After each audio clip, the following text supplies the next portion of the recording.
today we're going to be solving rational equations.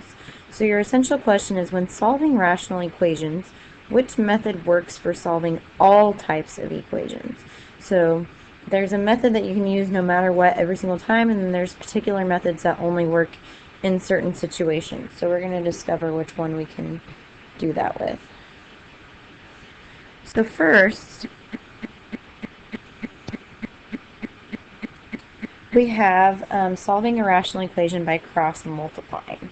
Now, the only time that this method works is when you have a proportion, which is a fraction equal to a fraction. So you want to make note that this method only works with proportions.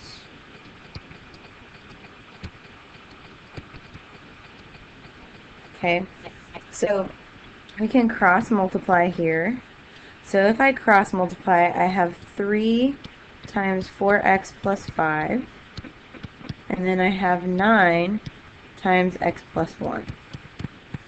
Now you want to make sure you leave those in quantities, because if you don't use the parentheses, then you won't get the right answer. So now we need to distribute and solve for x. So we're going to go ahead and distribute our 3 and our 9. So 3 times 4x would be 12x, plus 3 times 5 would be 15. 9 times x would be 9x. 9 times 1 would be 9.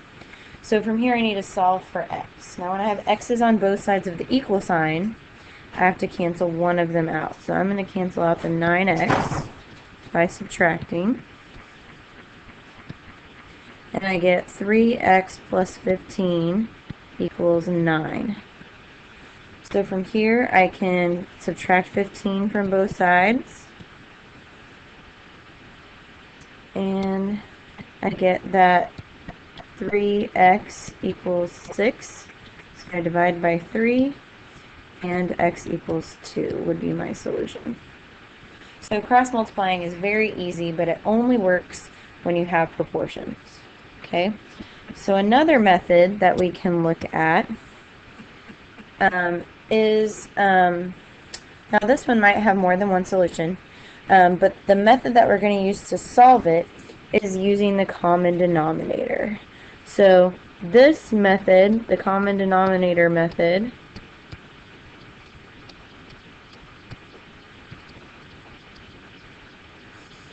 this one works with all types of rational equations. So if you are solving a rational equation, then this one works for all of them. So this is a very popular one because it works all the time, so you don't really have to think about it. So if we look, our denominators, this one would be a 1, and I have x minus 5, and I have x. So our common denominator is going to be x times x minus 5. I have to combine all the denominators together. So I'm going to multiply both sides by the common denominator. Now when I do that, I'm going to rewrite the problem so you can see what I mean. So this is the common denominator. So if I multiply this whole thing times x minus 5 over 1, I'm distributing that to both parts.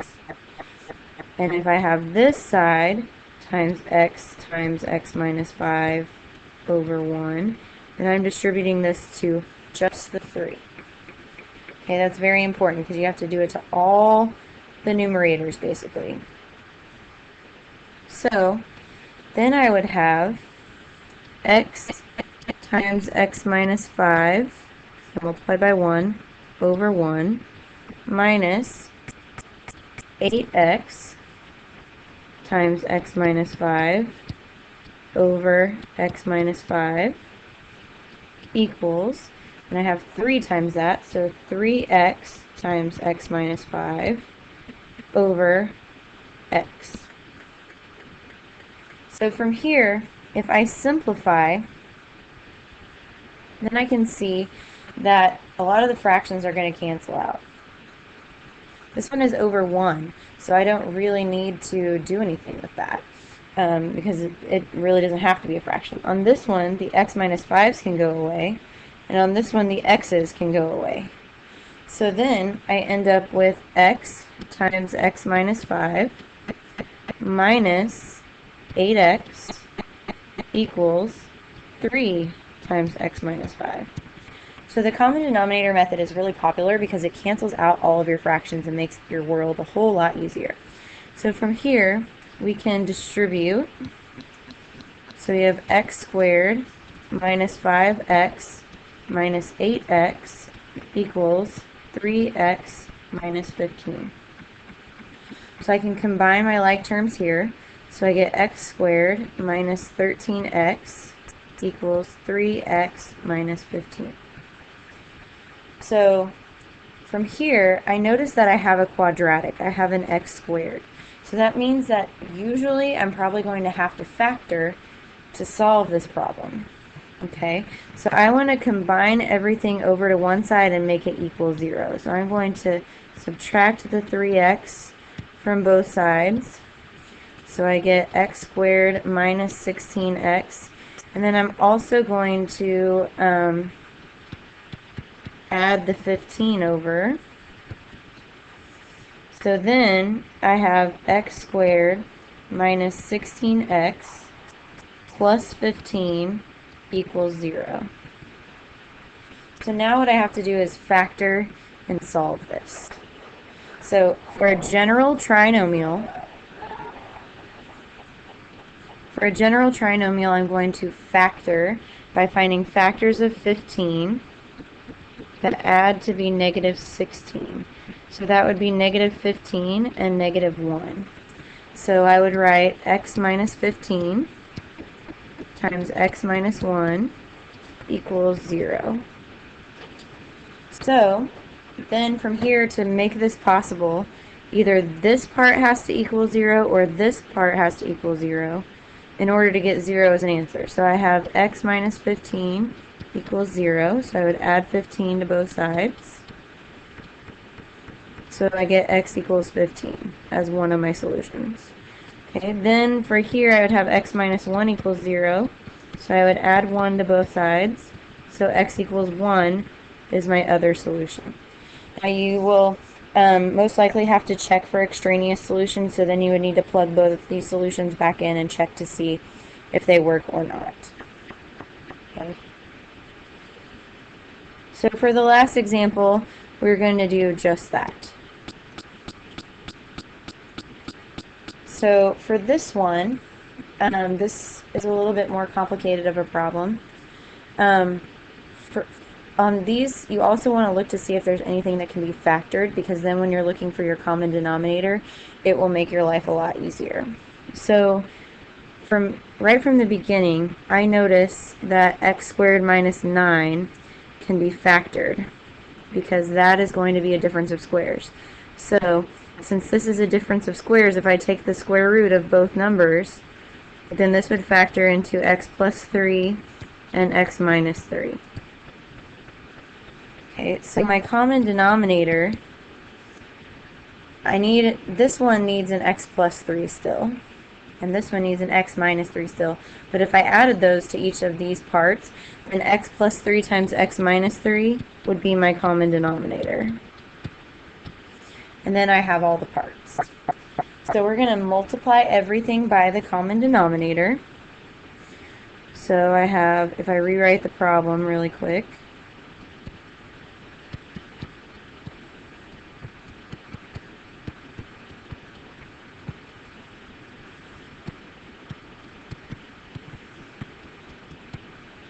okay, I need to put parentheses around both sides and make sure that I'm multiplying by x plus 3 times x minus 3 over 1. And so I have to distribute that to all the parts. So I'm multiplying by x plus 3 times x minus 3 over 1. So that goes to all the parts. Okay, so this can be complicated because you have so much going on, so it's really important to keep this under control. So Then what happens is I get 6 times x plus 3 times x minus 3 over x minus 3. And on this side, I have 8x squared times x plus 3 times x minus 3 all over x plus 3 times x minus 3 minus, and then I have the 4x times those all over x plus 3. So even though that was a lot to write, now everything is going to cancel out, and so it will make it much easier for us.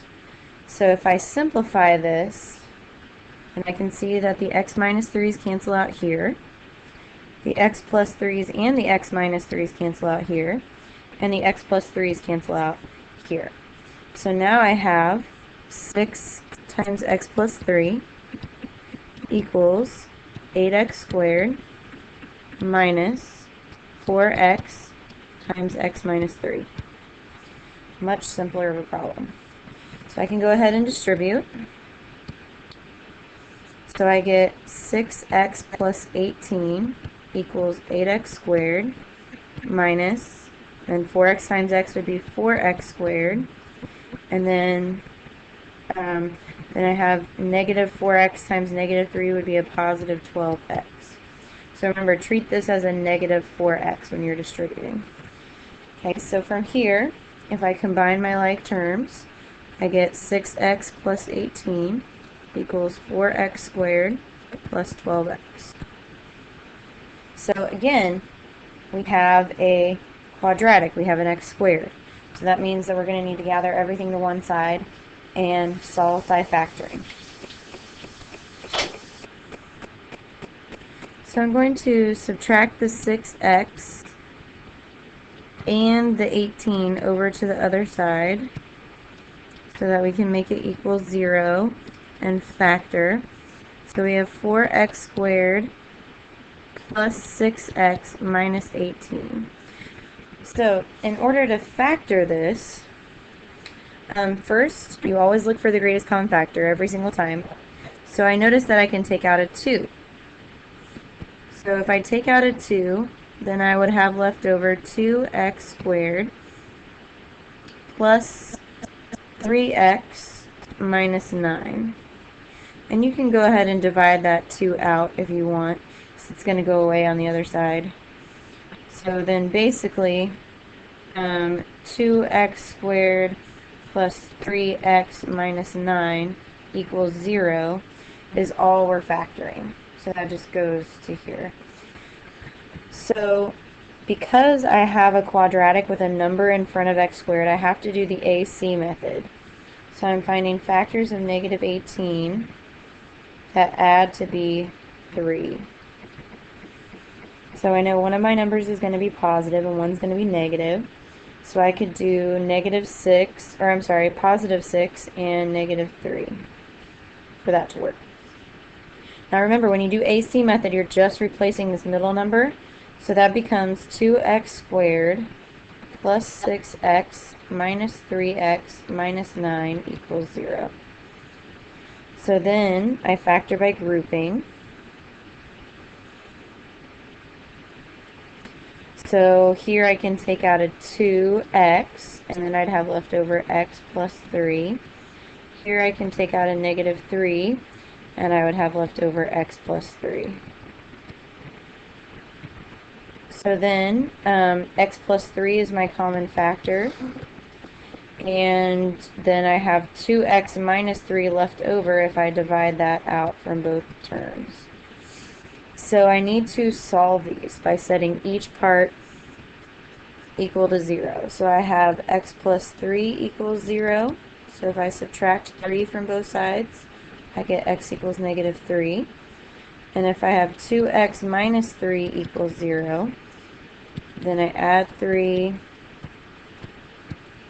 and divide by 2, so x equals 1.5. Now I need to check for extraneous solutions. So if I did that, I'm going to plug these in down here. I already kind of set it up. I'm going to plug in 1.5 for x. Now, this is a lot to plug back into because I have to plug it back in for every place I see an x. So this makes it really kind of complicated to plug back in. You just have to check both sides with your calculator.